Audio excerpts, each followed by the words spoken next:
Fue en septiembre 2018 que di una serie de mensajes del capítulo 18 de Ezequiel. El racismo había en mi mente cruzado una línea. Toda forma de racismo, teoría crítica de raza, interseccionalidad, racismo sistémico, privilegio blanco, los oprimidos y los opresores, otros asuntos saliendo del movimiento feminista y el movimiento homosexual, habían cruzado una línea del mundo en el que la amargura y el rencor, la venganza y el odio florecen al reino. Y los líderes cristianos habían comenzado a adoptar la filosofía mundana y meterla a la iglesia y a universidades cristianas y seminarios, a denominaciones.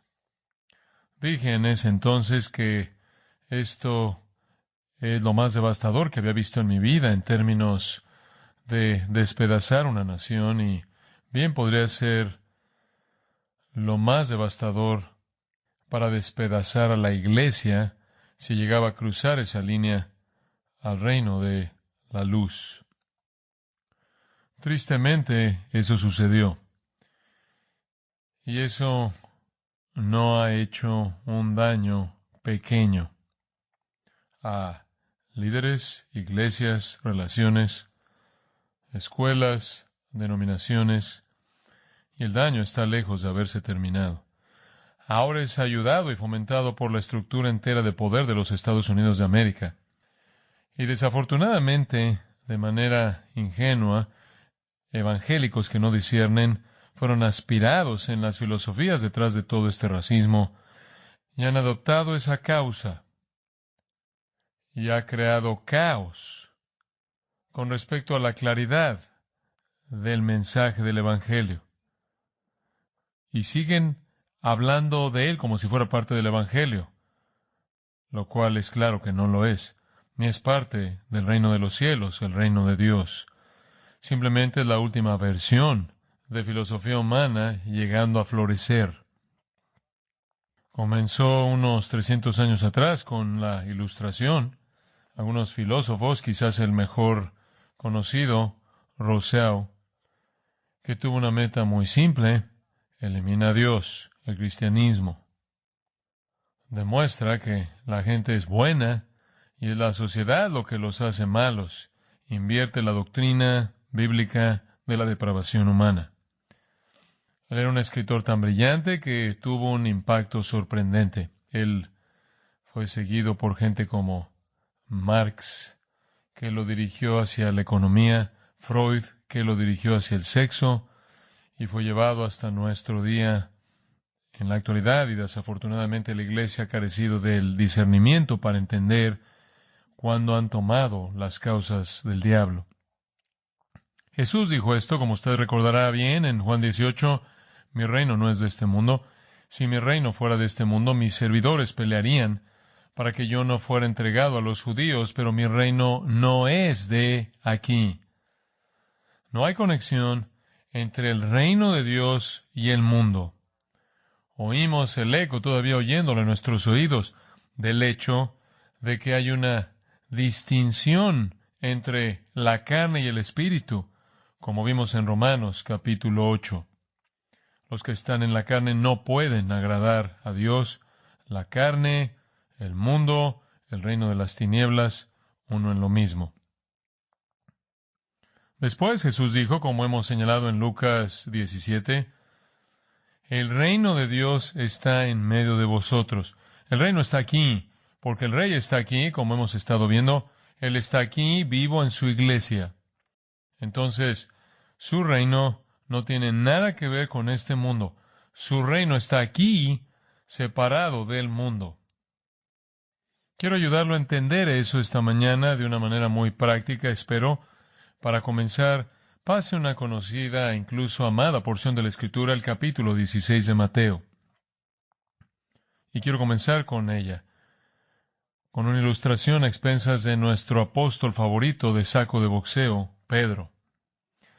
En Mateo 16:13, viniendo Jesús a la región de Cesarea de Filipo, preguntó a sus discípulos, diciendo, ¿quién dicen los hombres que es el Hijo del Hombre?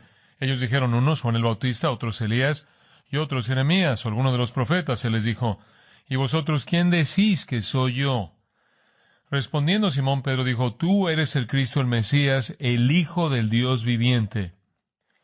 Entonces le respondió Jesús, bienaventurado eres, Simón, hijo de Jonás, porque no te lo reveló carne ni sangre, sino mi Padre que está en los cielos. Y yo también te digo que tú eres Pedro, y sobre esta roca edificaré mi iglesia, y las puertas del Hades no prevalecerán contra ella. ¡Wow! El punto destacado de la vida de Pedro.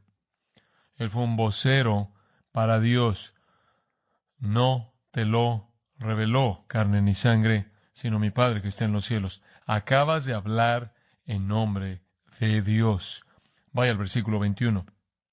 Desde entonces comenzó Jesús a declarar a sus discípulos que le era necesario ir a Jerusalén y padecer mucho de los ancianos, de los principales sacerdotes y de los escribas, y ser muerto, y resucitar al tercer día. Entonces Pedro, tomándolo aparte, comenzó a reconvenirle, diciendo, Señor, ten compasión de ti, en ninguna manera esto te acontezca. Pero él volviéndose dijo a Pedro, quítate de delante de mí, Satanás.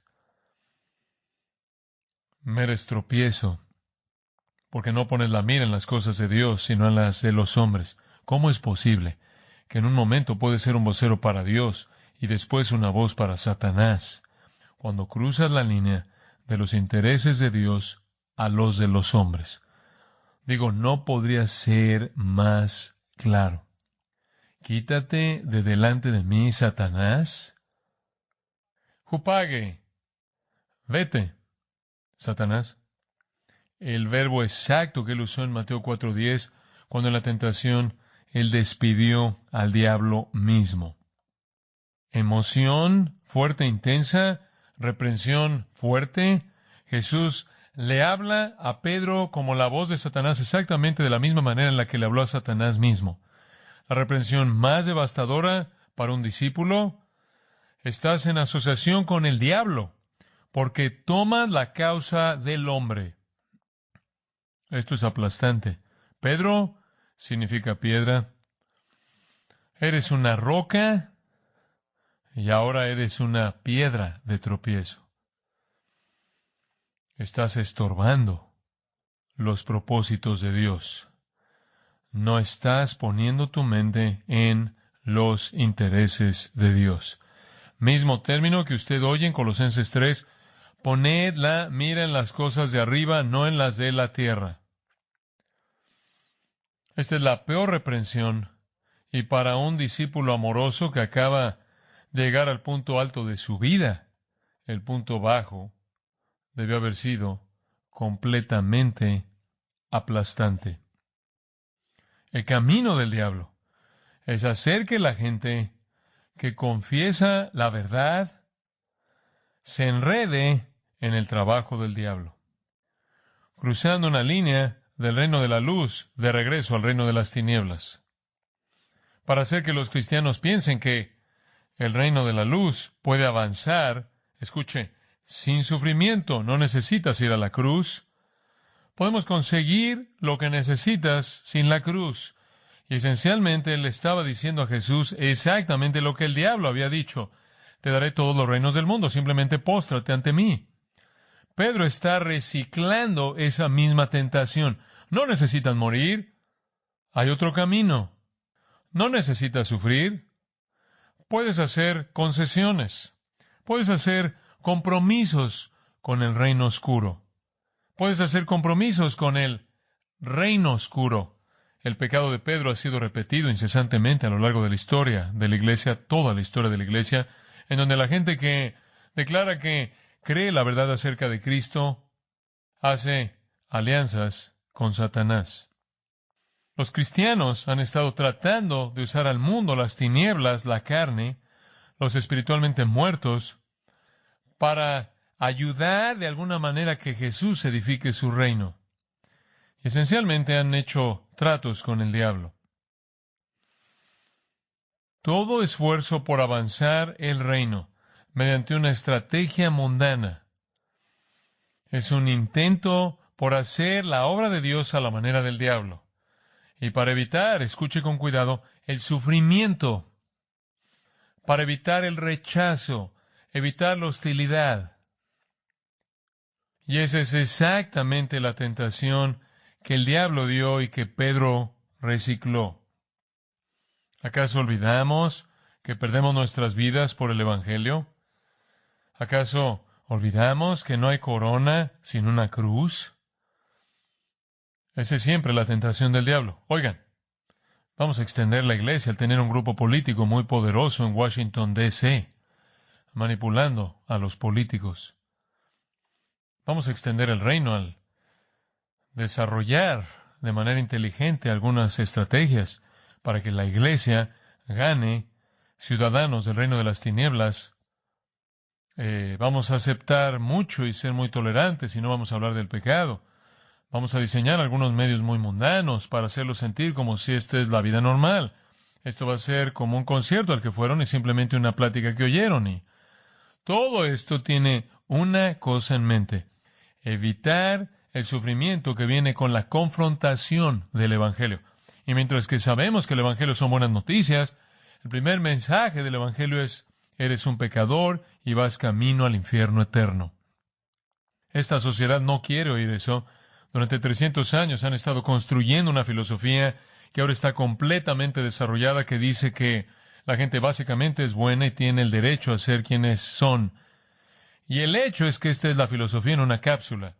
La razón por la que la gente está insatisfecha es porque hay un patriarcado blanco histórico que ha creado la religión, que es falsa debido a que no hay Dios, y usa esa religión básicamente para oprimir y encarcelar a la gente en general.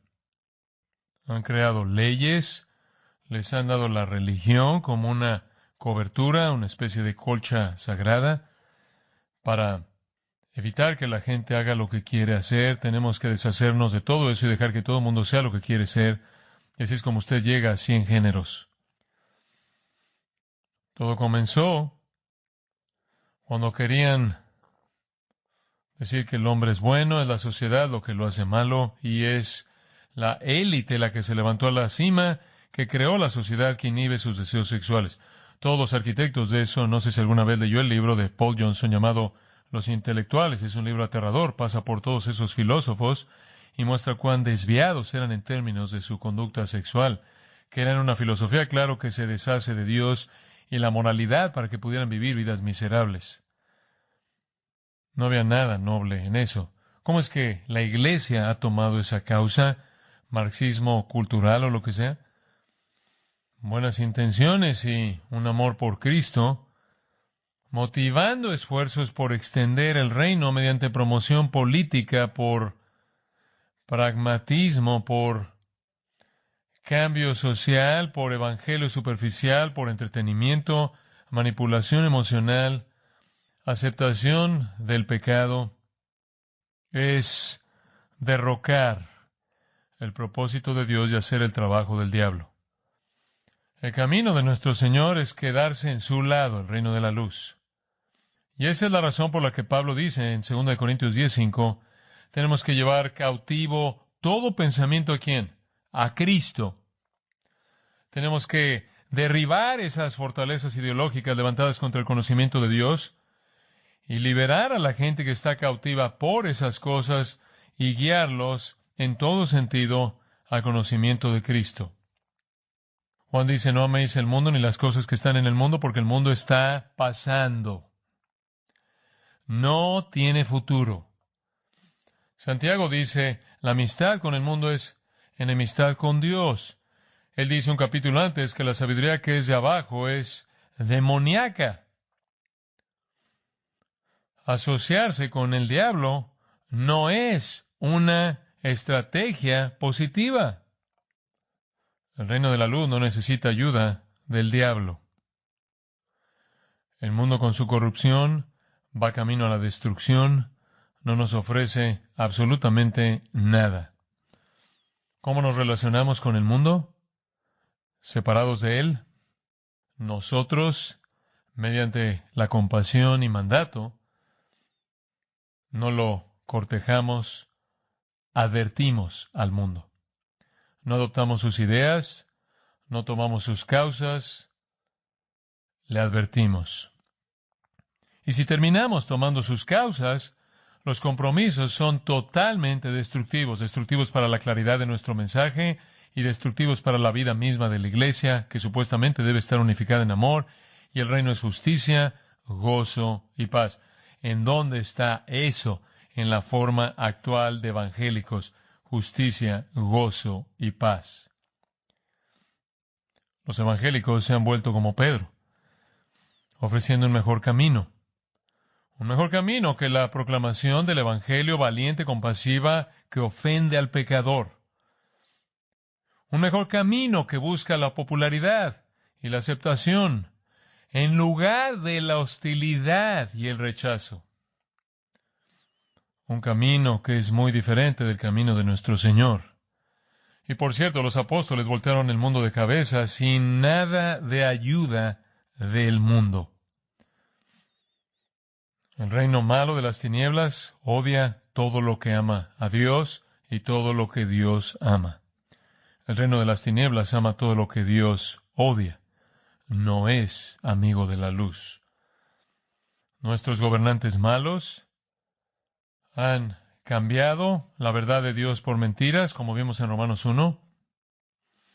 Es un reino bajo el poder del mentiroso definitivo, Satanás. Adoran la criatura más que al Creador, detienen la verdad, están bajo juicio. Los gobernantes impíos son muchos. A lo largo de la historia humana vimos eso en el Antiguo Testamento.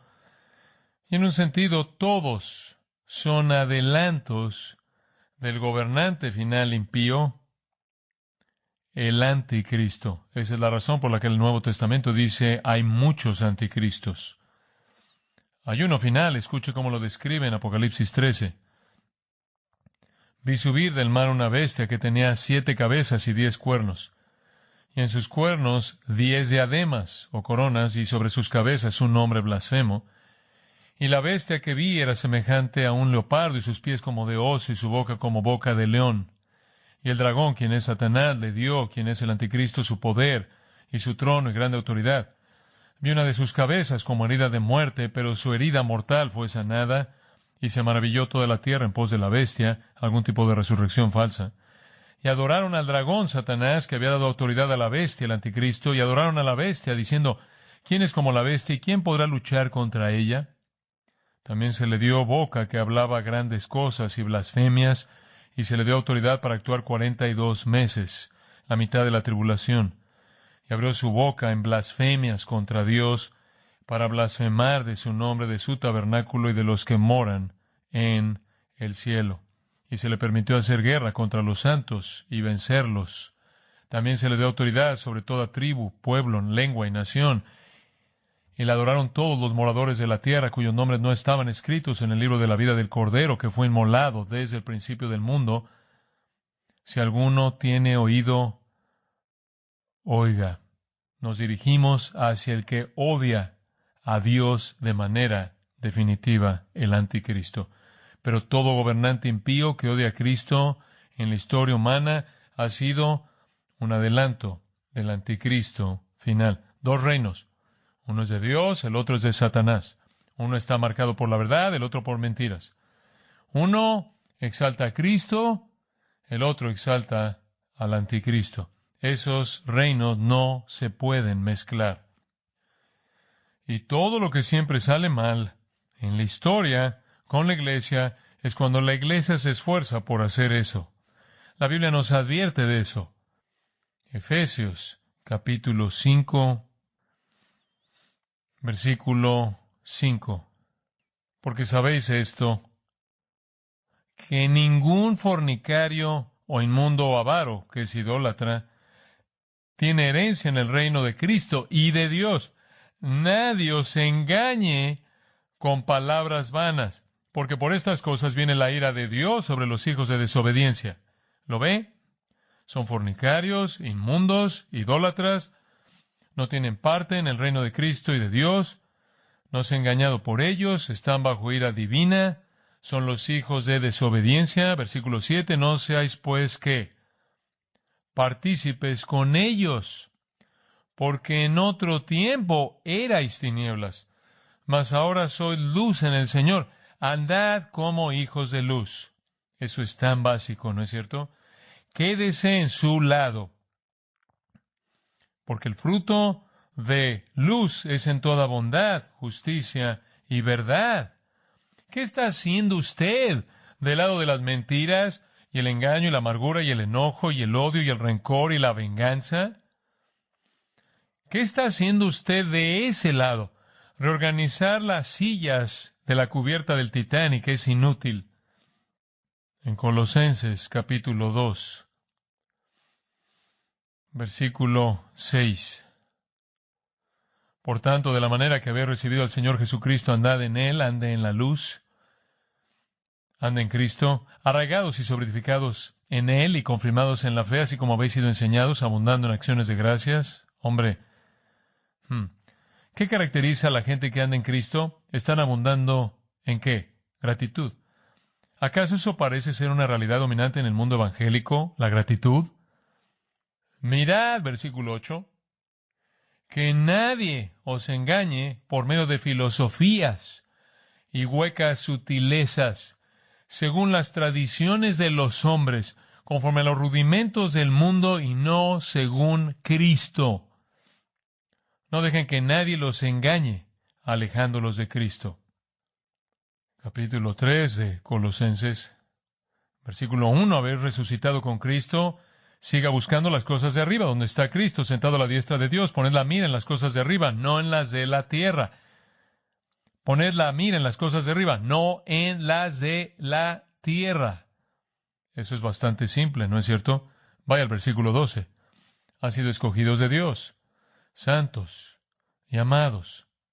Vístanse de entrañable misericordia, de benignidad, de humildad, de mansedumbre, de paciencia, soportándose unos a otros y perdonándose unos a otros, si alguno tuviera queja contra otro, de la manera que Cristo os perdonó, así también hacedlo vosotros. Sobre todas estas cosas vestidos de amor, que es el vínculo perfecto.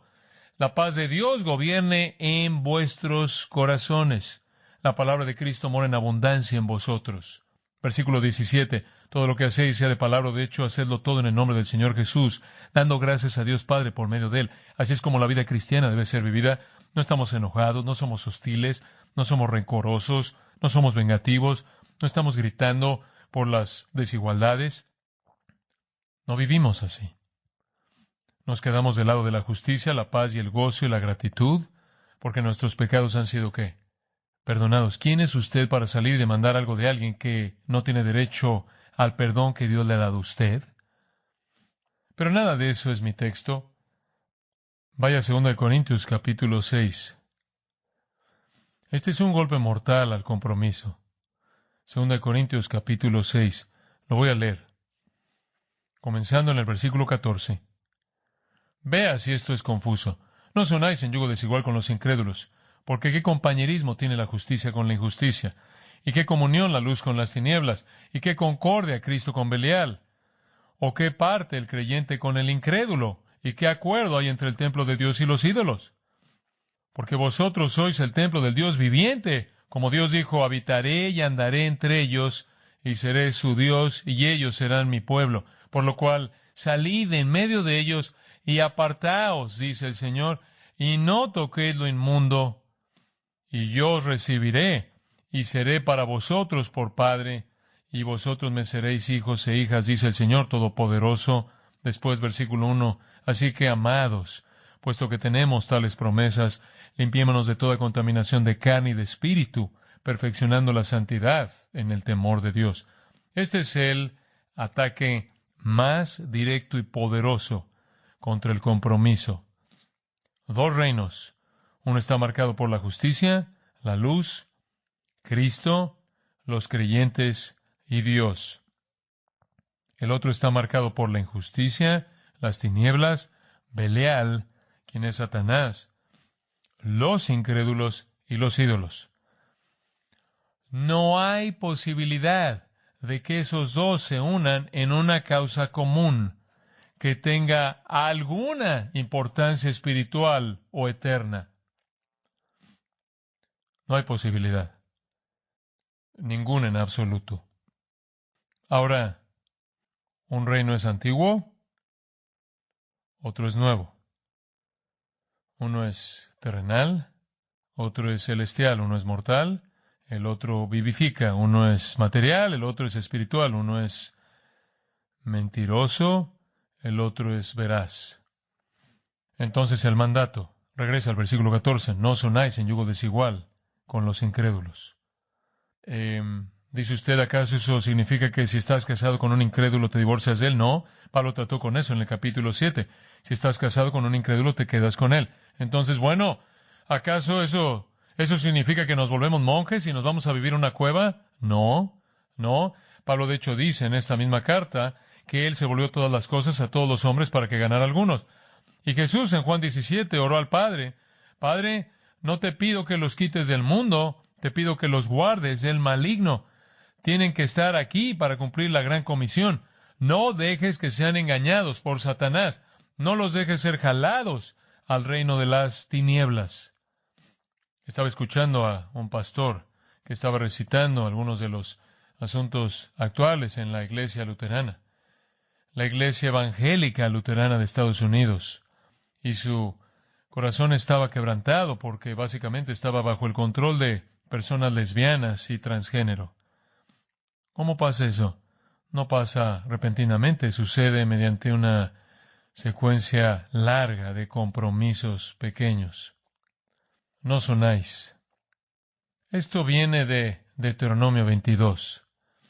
Esta es una prescripción muy interesante que Dios le dio a Israel. Una muy práctica, escucha esto. Deuteronomio 22, él está hablando de todo tipo de leyes, agricultura. Él está hablando de asnos y bueyes y ropa.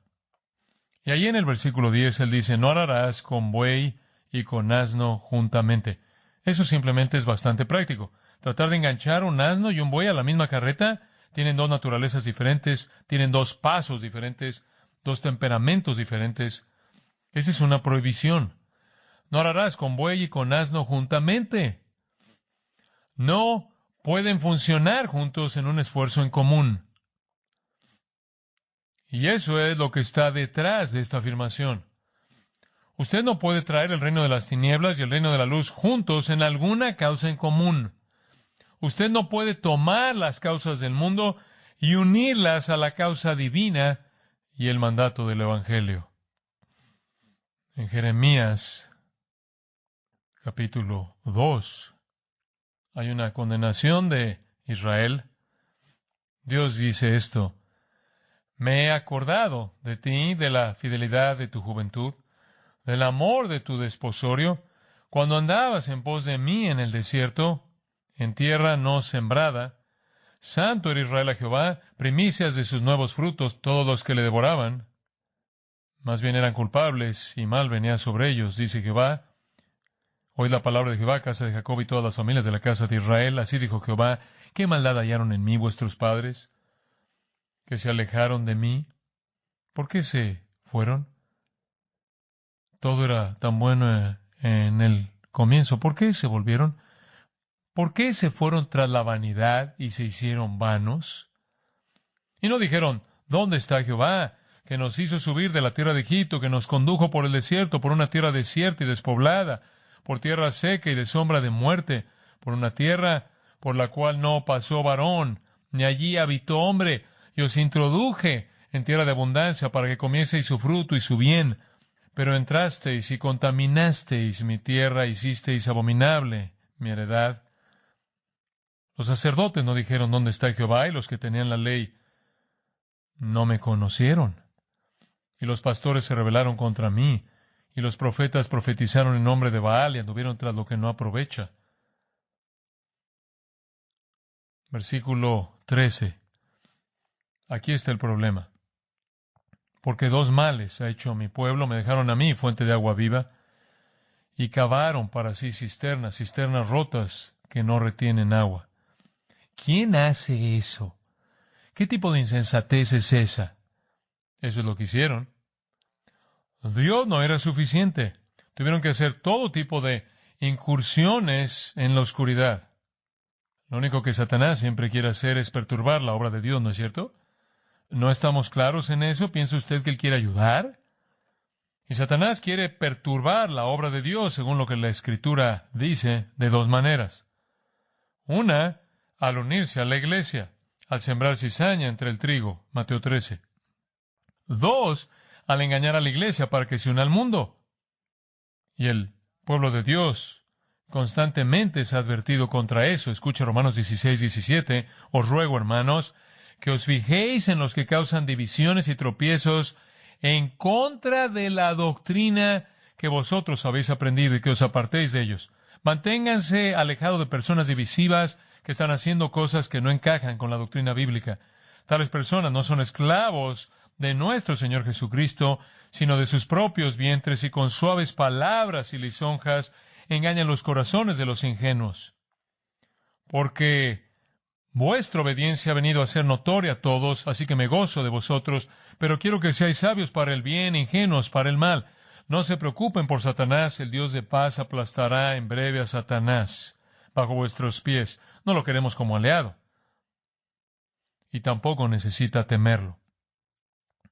Actualmente, convertir a la iglesia en un campo de batalla racista, feminista, homosexual, al tomar las filosofías de las tinieblas, es una violación de este mandato simple. El reino de la luz, uniéndose a la filosofía amargada, vengativa, sin gracia, filosofía sin Dios, producto de 300 años de ateos que odian a Dios, que odian a Cristo, que son antifamilia, anticristianos, que fueron impulsados por perversión sexual. Traer el reino de la luz a alguna conexión con eso es impensable. Impensable. Pero ellos dicen que la gente es básicamente buena, y el cristianismo niega eso. Y eso debe ser revertido. La gente necesita saber que es buena y debe ser capaz de hacer cualquier cosa que quiera hacer, y es solo la gente mala que llegó al poder e hizo leyes contra toda conducta sexual. El hombre debe ser libre porque básicamente él es bueno. Déjalo hacer lo que quiera. No lo refrenes. Eso es lo que la religión ha hecho. Necesitamos deshacernos de la religión. Esa es la diferencia medular. Al comienzo del Evangelio decimos que el hombre básicamente es ¿qué? Malo. En el reino de las tinieblas, el hombre básicamente es bueno. Escuche Marcos. Esto realmente es indiscutible. Versículo 18 del capítulo 7. También vosotros estáis así sin entendimiento. ¿No entendéis que todo lo de fuera que entre en el hombre no le puede contaminar? Su problema no está fuera, porque no va a su corazón, sino a su estómago y es eliminado. Esto decía siendo limpios todos los alimentos. Pero decía que lo que del hombre sale, eso contamina al hombre. Porque de dentro del corazón de los hombres salen los malos pensamientos, los adulterios, las fornicaciones, los homicidios, los hurtos, las avaricias, las maldades, el engaño, la lascivia, la envidia, la maledicencia, la soberbia, la insensatez. Todas estas maldades de dentro salen y contaminan al hombre. El problema no es lo que alguien le hizo a sus ancestros, el problema es usted. Es usted. Y cuando los cristianos rinden ese punto, cortan el Evangelio en su comienzo mismo. Dios vio la tierra en Génesis 6 y dijo, nada más que maldad de continuo. Tenían un punto de vista completamente diferente de la humanidad en el reino de las tinieblas. Que el hombre es básicamente bueno, y entonces debería hacer lo que quiere. Y el reino de la luz ha tenido demasiada influencia y ha quitado la libertad. Vamos a deshacernos del reino de la luz, vamos a deshacernos de todo, de cada parte de él, sacarlo de nuestra sociedad, y vamos a obsesionarnos con el sexo. No solo a nivel personal y pornografía, sino a nivel político. De tal manera que de lo único que quieres hablar es de los derechos de personas que están pervertidas sexualmente porque han derrocado a Dios. Por lo menos piensan que lo han hecho. Ahora, Pablo apoya el mandato en el versículo 14 al ver tres áreas, las cuales serán obvias: el pasado, el presente y el futuro. Pero permítame solo empezar con el pasado.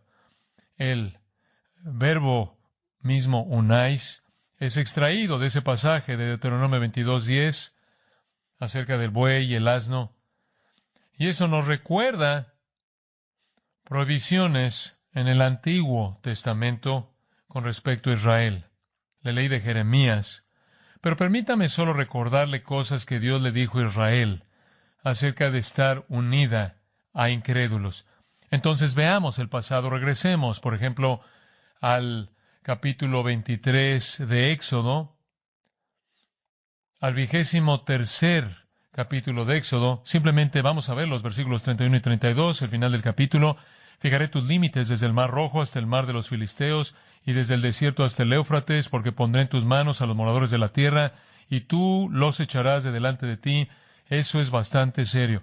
Dios conocía el impacto de los paganos viviendo uno al lado del otro del pueblo judío, y entonces les dijo: necesitan expulsarlos, esta es su tierra, se la di a Abraham en una promesa de pacto, necesitan expulsarlos. Versículo 32, no harás alianza con ellos ni con sus dioses.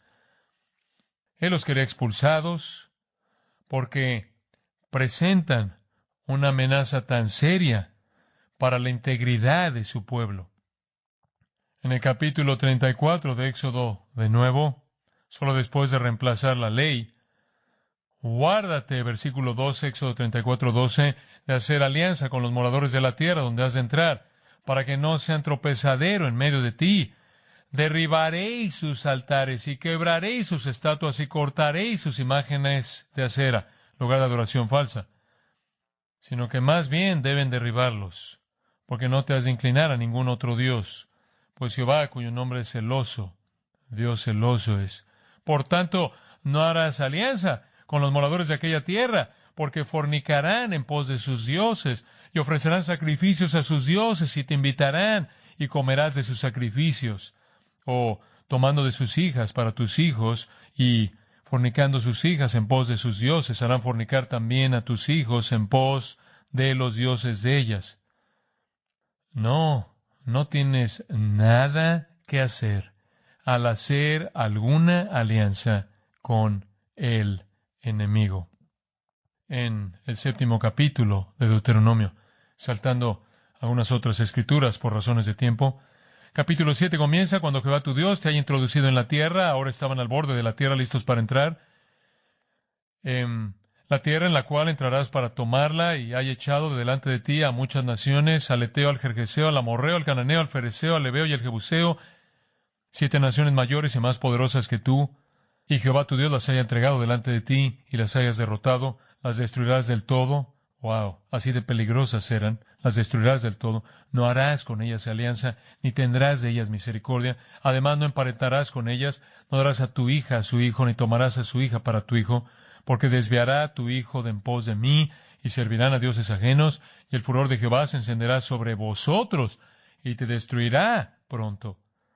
Mas así habéis de hacer con ellos. Sus altares destruiréis, y quebraréis sus estatuas, y destruiréis sus imágenes de acera, y quemaréis sus esculturas en el fuego, porque tú eres pueblo santo, un pueblo separado, pueblo santo para Jehová tu Dios.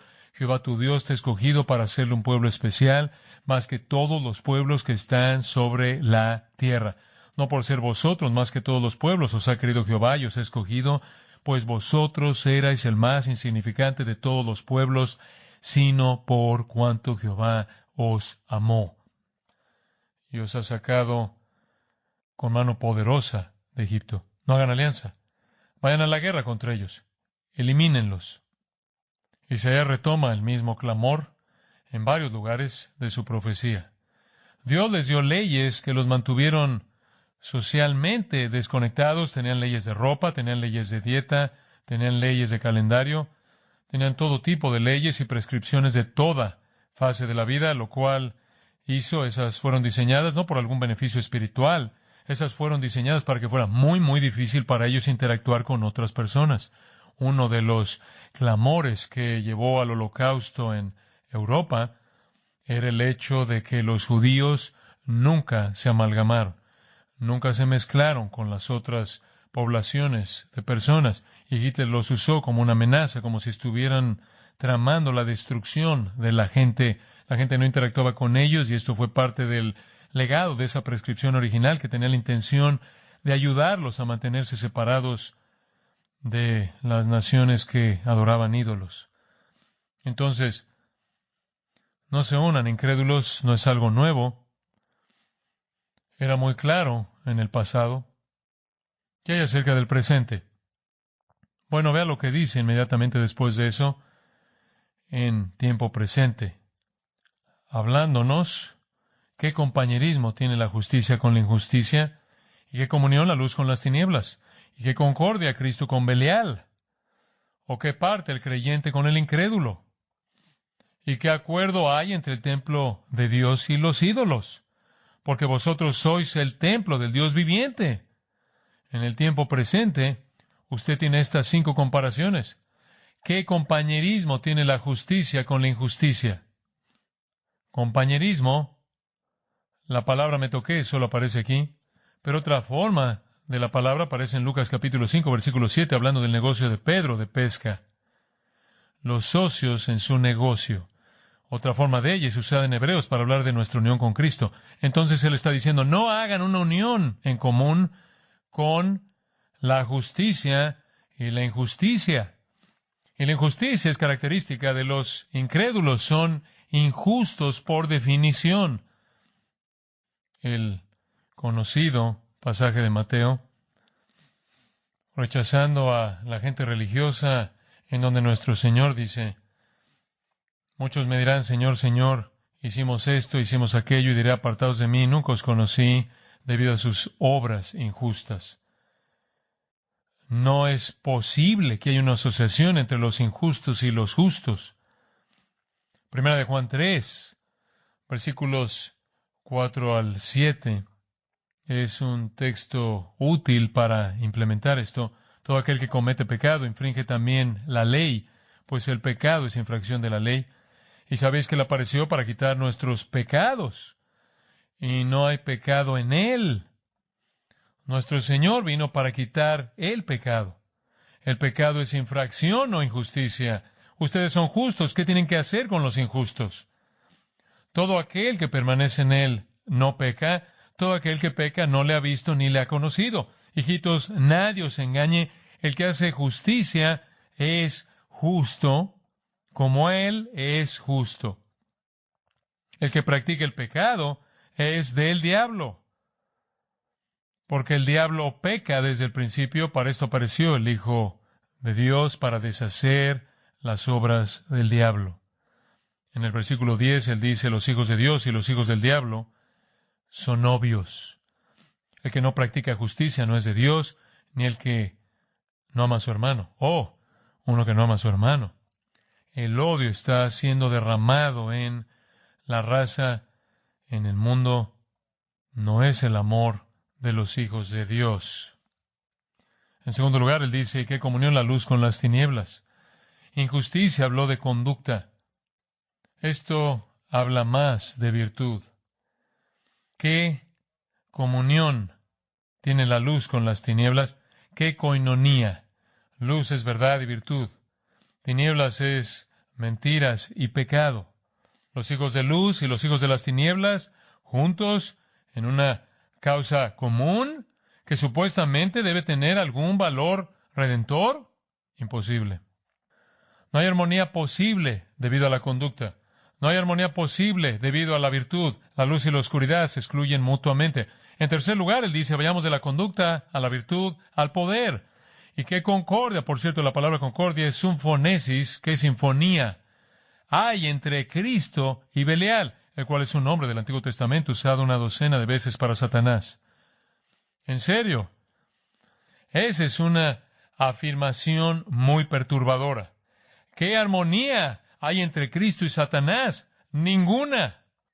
Es impensable que Satanás fuera buscado para ayudar en la causa de Cristo. No tenemos conexión en conducta o virtud o poder o medios que tiene un creyente en común con un incrédulo. Operamos por fe. Ellos operan por vista. Operamos al confiar en el poder de Dios. Ellos operan al manipular a la gente. Operamos en el Espíritu. Ellos operan en la carne. No tenemos nada en común en conducta, virtud, poder, medios y, en último lugar, identidad. Esa es una palabra grande en la actualidad, ¿no es cierto? ¿Usted inventa su propia identidad? Muy bien, aquí está la suya. ¿Y qué acuerdo hay entre el templo de Dios y los ídolos? Porque vosotros sois el templo de Dios. Eso es lo que somos. Cualquier persona que le pregunte le puede decir, sé que no lo pueden ver, pero eso es lo que ustedes. ¿Qué? ¿No saben que son el templo del Espíritu Santo? ¿Correcto? 1 Corintios 6.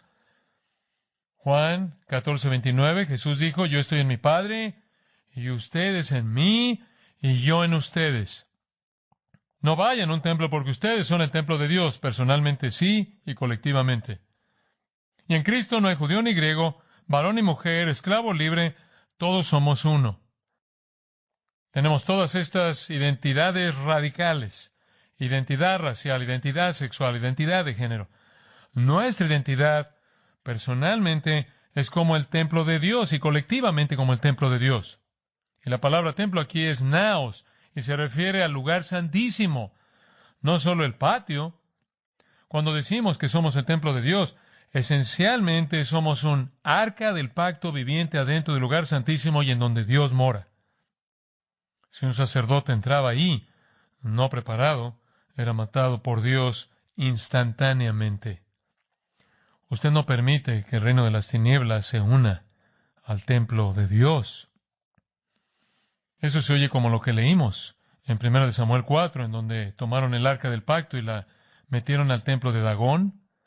Y Dios dice, no voy a permitir eso, y aplastó a ese ídolo.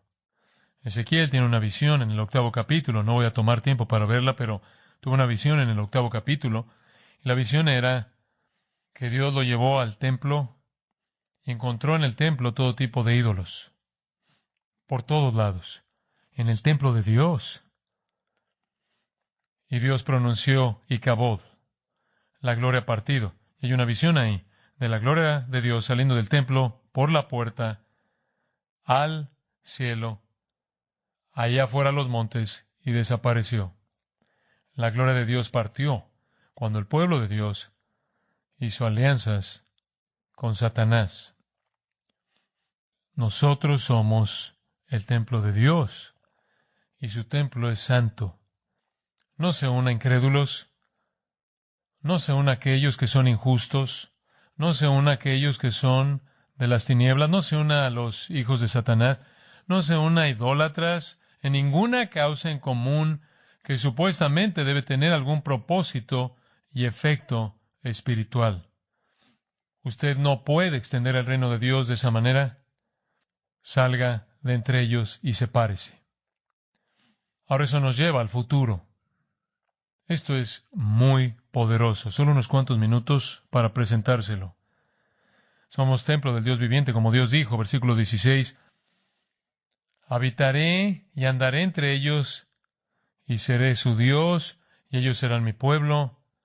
Por lo cual salid en medio de ellos, y apartaos, dice el Señor, y no toquéis lo inmundo, y yo os recibiré, y seré para vosotros por Padre, y vosotros me seréis hijos e hijas, dice el Señor Todopoderoso. Esto no es un llamado a salvación. No. Porque Él acaba de decir que somos el templo, ¿verdad? Somos el templo de Dios, entonces somos creyentes, y Él nos llama en el capítulo 7, versículo 1, amados. Pero Él dice, habitaré, andaré, seré 4 veces. Y esencialmente, esos son tomados de un mosaico de escrituras del Antiguo Testamento. Habitaré, andaré, seré, y después, en el capítulo 7, versículo 1, Él llama a esos promesas. Promesas. Es un mosaico de promesas del Antiguo Testamento para el pueblo de Dios. Que viene un día, escuche, cuando Dios caminará con su pueblo. Y Él será su Dios y ellos serán su pueblo. Cuando Él les dará la bienvenida y será un padre para ellos y serán hijos e hijas para Él. ¿De qué está hablando Él? Él está hablando del reino venidero. Jeremías 24. Porque pondré mis ojos sobre ellos para bien, y los volveré a esta tierra, y los edificaré y los plantaré. Les daré corazón para que me conozcan, porque yo soy Jehová, y me serán por pueblo, y seré su Dios. Porque se volverán a mí de todo su corazón. Esa es una promesa del reino. Jeremías 31:33. Pero este es el pacto que haré con la casa de Israel después de aquellos días, dice Jehová. Daré mi ley en su mente y la escribiré en su corazón, y yo seré ellos por Dios, y ellos me serán por pueblo. Otra promesa de la salvación venidera de Israel y el reino. Ezequiel 37, versículos 26 y 27. Y haré con ellos pacto de paz. Pacto perpetuo será con ellos, y los estableceré, y los multiplicaré, y pondré mi santuario entre ellos para siempre. Estaré en medio de ellos mi tabernáculo, y seré ellos por Dios, y ellos me serán por pueblo. Esta es una promesa del reino venidero, el reino milenial de Cristo. En Mateo es llamado la regeneración, en Hechos es llamado los tiempos de refrigerio y los tiempos de restitución. Pablo lo llama el día de Cristo, pero es el reino. Vaya Apocalipsis. Y vamos al reino. Capítulo 19.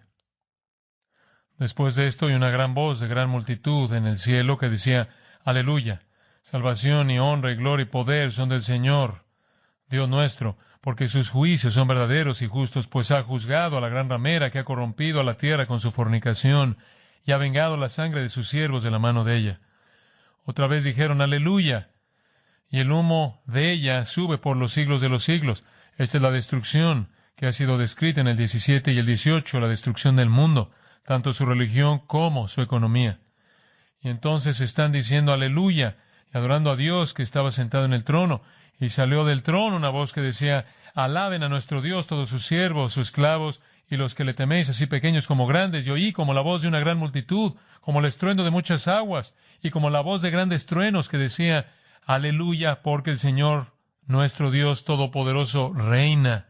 Y después en el versículo 11, entonces vi el cielo abierto y he aquí un caballo blanco y el que lo montaba se llamaba Fiel y Verdadero y con justicia juzga y pelea.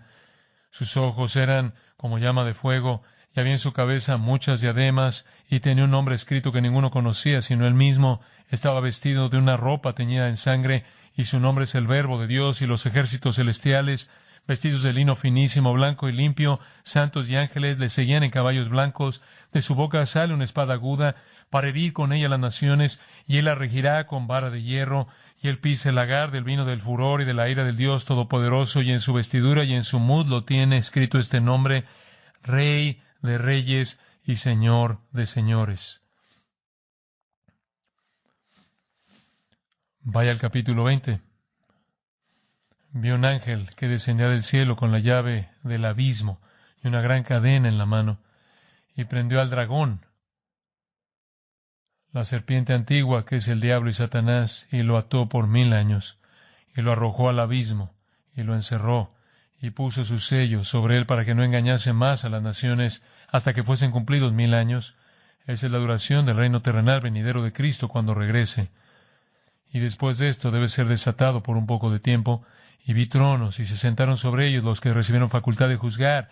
Y vi las almas de los decapitados por causa del testimonio de Jesús, y por la palabra de Dios, los que no habían adorado a la bestia ni a su imagen, y que no recibieron la marca en sus frentes ni en sus manos, y vivieron y reinaron con Cristo 1000 años.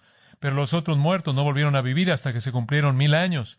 Esta es la primera resurrección. Bienaventurado y santo el que tiene parte en la primera resurrección. La segunda muerte no tiene potestad sobre estos, sino que serán sacerdotes de Dios y de Cristo y reinarán con Él 1000 años. Ese es el cumplimiento del reino prometido.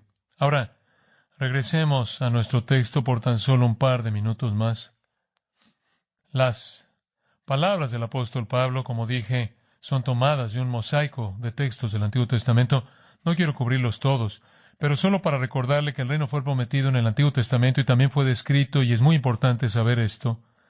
Por ejemplo, Isaías dijo que el reino será global, será mundial, y Cristo el Mesías reinaría sobre todo y todo mundo. Toda rodilla se doblará ante Yahweh, toda persona adorará, todas las naciones verán su gloria.